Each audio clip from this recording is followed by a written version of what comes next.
প্রিয় ক্লাস 6 অর্থাৎ ষষ্ঠ শ্রেণীর ছাত্রছাত্রী বন্ধুরা, তোমরা যারা সেকেন্ড ইউনিট টেস্ট 2026 পরীক্ষা দিতে চলেছ, তোমাদের জন্য নিয়ে এসেছি জিওগ্রাফি অর্থাৎ ভূগোল বিষয়ের বাছাই করা নমুনা প্রশ্নপত্র অর্থাৎ লাস্ট মিনিট সাজেশন উত্তর সহ। তো এই প্রশ্নপত্রে থাকা প্রতিটি প্রশ্ন ভীষণ ভীষণ গুরুত্বপূর্ণ, তাই এই ভিডিওটি তোমরা শুরু থেকে শেষ পর্যন্ত দেখবে যাতে তোমাদের কোনো গুরুত্বপূর্ণ প্রশ্ন মিস হয় নাই। যদি তোমাদের এই ভিডিওটি ভালো লেগে থাকে তো অবশ্যই লাইক করবে এবং যারা যারা এই চ্যানেল নতুন তারা অবশ্যই এই চ্যানেলটিকে সাবস্ক্রাইব করে রাখবেন। তো দেখো, দ্বিতীয় পর্যায়ক্রমিক মূল্যায়ন 2026 ক্লাস 6 বিষয় ভূগোল, পূর্ণমান 50, সময় 1 ঘন্টা 30 মিনিট। তো দেখো, একের দাগে আছে সঠিক উত্তরটি নির্বাচন করো। কয়ের দাগে আছে বেতার তরঙ্গের প্রতিফলন হয় বায়ুমণ্ডলের যে স্তরে, এখানে উত্তর হবে থার্মোস্ফিয়ার। ক্ষয়ের দাগের প্রশ্ন আছে সাহারা মরুভূমি যে মহাদেশে অবস্থিত, উত্তর আফ্রিকা। গয়ের দাগের প্রশ্ন আছে বায়ুর আর্দ্রতা মাপার যন্ত্রের নাম কি, এখানে উত্তর হবে হাইগ্রোমিটার। ঘয়ের দাগের প্রশ্ন আছে সমুদ্রপৃষ্ঠ থেকে প্রতি 1000 মিটার উচ্চতায় উষ্ণতা হ্রাস পায়, উত্তর হবে 6.5 ডিগ্রি সেলসিয়াস। উঁয়ের দাগের প্রশ্ন আছে কোন মাটিতে লৌহ অক্সাইডের উপস্থিতির জন্য ইটের মতো গাঢ় লাল রঙের হয়, উত্তর ল্যাটেরাইট মাটি। চয়ের দাগের প্রশ্ন আছে কোন মাটি বেসল্ট শিলা থেকে তৈরি হয়েছে, উত্তর কালো মাটি অর্থাৎ রেগুর মাটি। ছয়ের দাগের প্রশ্ন আছে ভারতের কোন অরণ্যে সিংহ পাওয়া যায়, উত্তর গির অরণ্যে। তার পরের দাগের প্রশ্ন আছে বিশ্ব অরণ্য দিবস পালন করা হয়, এখানে উত্তর হবে 21শে মার্চ। ঝয়ের দাগের প্রশ্ন আছে কোনটি ম্যানগ্রোভ অরণ্যের উদ্ভিদ, এখানে উত্তর হবে সুন্দরী। ইঁর দাগের প্রশ্ন আছে সুন্দরবনে পাওয়া যায়, এখানে উত্তর হবে রয়্যাল বেঙ্গল টাইগার। টয়ের দাগের প্রশ্ন আছে ভারতে পশ্চিমী ঝঞ্ঝার প্রভাব দেখা যায় কোন ঋতুতে, এখানে উত্তর হবে শীত ঋতুতে। তার পরের দাগের প্রশ্ন আছে অর্থাৎ লাস্ট এমসিকিউ প্রশ্ন আছে উত্তর ভারতে গ্রীষ্মকালে দিনের বেলায় যে অত্যধিক উষ্ণবায়ু প্রবাহিত হয় তাকে বলে, এখানে উত্তর হবে লু। তারপরে দেখো, দুয়ের দাগে কী আছে নিচের প্রশ্নগুলির নির্দেশ মতো উত্তর দাও। দুয়ের একের দাগে কী আছে শূন্যস্থান পূরণ করো। কয়ের দাগে আছে পৃথিবীর দীর্ঘতম হিমবাহ হলো ড্যাশ, এখানে উত্তর হবে ল্যাম্বার্ট। ক্ষয়ের দাগের প্রশ্ন আছে আন্টার্কটিকা মহাদেশের সর্বোচ্চ শৃঙ্গের নাম হলো ড্যাশ, এখানে উত্তর হবে ভিনসেন্ট মেসিভ। গোয়ের দাগের প্রশ্ন আছে পৃথিবীর সর্বাধিক বৃষ্টিবহুল অঞ্চল হলো ড্যাশ, এখানে উত্তর হবে মৌসিনরাম। ঘয়ের দাগের প্রশ্ন আছে ভারত দেশ জলবায়ুর দেশ, উত্তর মৌসুমী জলবায়ুর দেশ। দুয়ের দাগে আছে এক কথায় উত্তর দাও যে কোনো 4টি। কয়ের দাগে আছে কোন অরণ্যের উদ্ভিদে শ্বাসমূল ও ঠেসমূল দেখা যায়, উত্তর ম্যানগ্রোভ বা লবণাম্বু অরণ্যে। ক্ষয়ের দাগের প্রশ্ন আছে কোন গাছের ছাল থেকে কুইনাইন তৈরি করা হয়, উত্তর সিনকোনা গাছের ছাল থেকে। গোয়ের দাগের প্রশ্ন আছে ভারতে কোন মাসের প্রথম সপ্তাহ বন্যপ্রাণ সপ্তাহ হিসেবে পালিত হয়, উত্তর অক্টোবর মাসের প্রথম সপ্তাহ। ঘয়ের দাগের প্রশ্ন আছে ভারতের কোথায় বুনো গাধা দেখা যায়, উত্তর গুজরাটের কচ্ছের রণ অঞ্চলে। উঁয়ের দাগের প্রশ্ন আছে এক শৃঙ্গ বিশিষ্ট গন্ডার দেখা যায় ভারতের কোন অভয়ারণ্যে, উত্তর অসমের কাজিরাঙ্গা অভয়ারণ্যে। জলদাপাড়াতেও দেখা যায়। তারপরে দেখো, তিনের দাগে আছে অনধিক 30টি শব্দে উত্তর দাও যে কোনো 4টি। তিনের কয়ের দাগের প্রশ্ন আছে দৈনিক উষ্ণতার প্রসার কাকে বলে, উত্তর কোনো নির্দিষ্ট স্থানে একদিনের সর্বোচ্চ উষ্ণতা এবং সর্বনিম্ন উষ্ণতার মধ্যে যে পার্থক্য তাকেই ওই স্থানের দৈনিক উষ্ণতার প্রসার বলে। ক্ষয়ের দাগের প্রশ্ন আছে সমষ্ণ রেখা কাকে বলে, উত্তর পৃথিবীর মানচিত্রে সমান গড় উষ্ণতাযুক্ত স্থানগুলিকে যে কাল্পনিক রেখা দ্বারা যোগ করা হয় তাকে সমষ্ণ রেখা বলে। গোয়ের দাগের প্রশ্ন আছে খাদার ও ভাঙর মাটি কাকে বলে, উত্তর নদীর অববাহিকায় নবীন পলিমাটি সমৃদ্ধ অঞ্চলকে খাদার এবং প্রাচীন পলিমাটি সমৃদ্ধ উচ্চভূমি অঞ্চলকে ভাঙর বলা হয়। ঘয়ের দাগে কী আছে মরু মাটির 2টি বৈশিষ্ট্য লেখো। 1 নম্বরে এই মাটিতে বালির ভাগ বেশি থাকে কিন্তু জৈব পদার্থের ভাগ খুব কম থাকে। দ্বিতীয়ত জল ধারণ ক্ষমতা কম হওয়ায় এই মাটি চাষবাসের অনুপযুক্ত।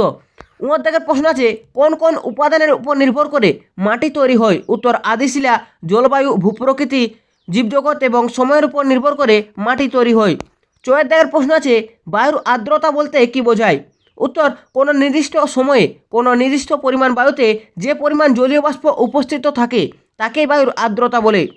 4এর দাগে কী আছে অনধিক 50টি শব্দে উত্তর দাও।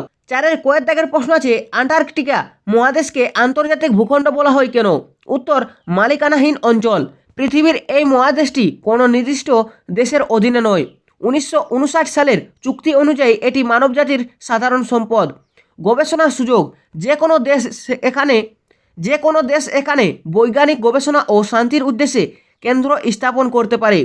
পরিবেশ রক্ষা, খনিজ উত্তোলন বা সামরিক কাজে এই মহাদেশ ব্যবহার নিষিদ্ধ, যা একে আন্তর্জাতিক ভূখণ্ডে পরিণত করেছে। ক্ষয়ের দাগের প্রশ্ন আছে, আন্টার্কটিকা মহাদেশে কী ধরনের জীবজগৎ দেখতে পাওয়া যায়? উত্তর প্রাণী। এখানকার প্রধান প্রাণী হলো পেঙ্গুইন। এছাড়া সিল, তিমি এবং শীতল জলের মাছ, ক্রিল দেখা যায়। উদ্ভিদ, অত্যাধিক শৈত্যের কারণে বড় গাছ জন্মায় না। কেবল গ্রীষ্মকালে কিছু শ্যাওলা, লাইকেন ও মোষ জাতীয় উদ্ভিদ দেখা যায়। তারপরে দেখো গোয়ের দিকে কী আছে। গোয়ের দিকে আছে, ভারতে কোন মৌসুমি বায়ুর প্রভাবে বর্ষাকালে বৃষ্টিপাত হয় এবং কেন? উত্তর ভারতে দক্ষিণ পশ্চিম মৌসুমি বায়ুর প্রভাবে বর্ষাকালে বৃষ্টিপাত হয়, কারণ গ্রীষ্মকালে ভারতের স্থলভাগ অত্যাধিক উত্তপ্ত হয়ে নিম্নচাপ কেন্দ্র তৈরি করে। এর ফলে ভারত মহাসাগর থেকে আসা জলীয় বাষ্পপূর্ণ শীতল বাতাস ভারতের দিকে ছুটে আসে এবং হিমালয় ও ভারতের অন্যান্য পাহাড়ের বাধা পেয়ে প্রচুর বৃষ্টিপাত ঘটায়।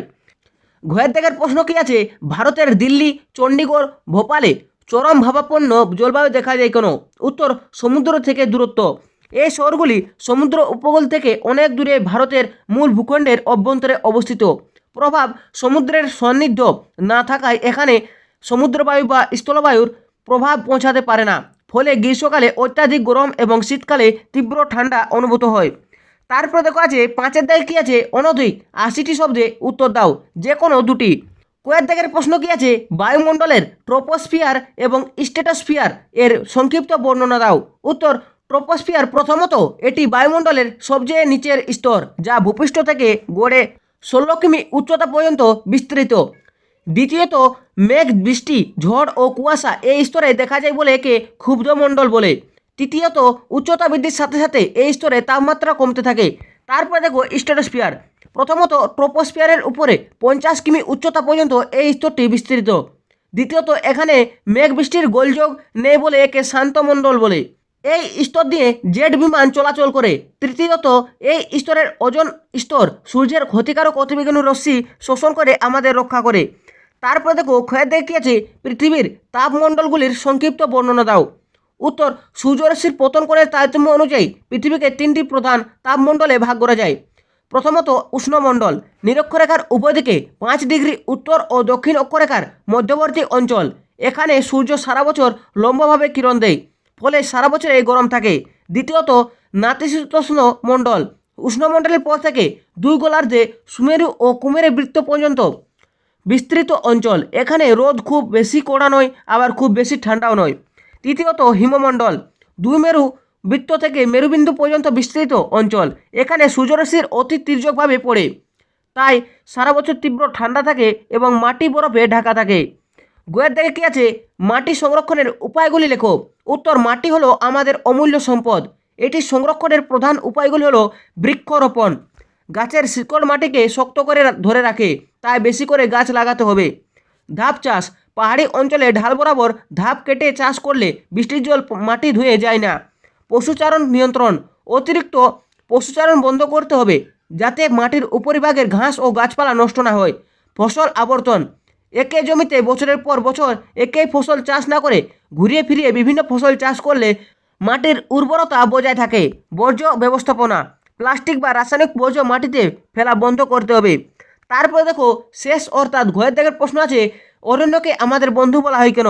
উত্তর অরণ্য বা গাছপালা মানুষের বেঁচে থাকার জন্য অপরিহার্য। অরণ্যকে বন্ধু বলার কারণগুলি হলো অক্সিজেন সরবরাহ, গাছ বাতাস থেকে ক্ষতিকারক কার্বন ডাই অক্সাইড গ্রহণ করে আমাদের প্রাণদায়ী অক্সিজেন দেয়। বৃষ্টিপাত ও জলবায়ু, অরণ্য বাতাসে জলীয় বাষ্প যোগ করে বৃষ্টিপাত ঘটাতে এবং পৃথিবীর তাপমাত্রা নিয়ন্ত্রণে সাহায্য করে। মাটি রক্ষা, গাছের শিকড় মাটিকে আঁকড়ে ধরে রেখে ভূমিক্ষয় রোধ করে। সম্পদ সরবরাহ, অরণ্য থেকে আমরা কাঠ, মধু, মোম, আঠা এবং বিভিন্ন ভেষজ ওষুধ পাই। বন্যপ্রাণীর আবাস, অরণ্য অসংখ্য পশু পাখির নিরাপদ আশ্রয়স্থল এবং প্রাকৃতিক ভারসাম্য রক্ষা করে। তো এই ছিল ক্লাস 6 অর্থাৎ ষষ্ঠ শ্রেণীর সেকেন্ড ইউনিট টেস্ট ভূগোল বিষয়ের বাছাই করা নমুনা প্রশ্নপত্র অর্থাৎ লাস্ট মিনিট সাজেশন উত্তর সহ।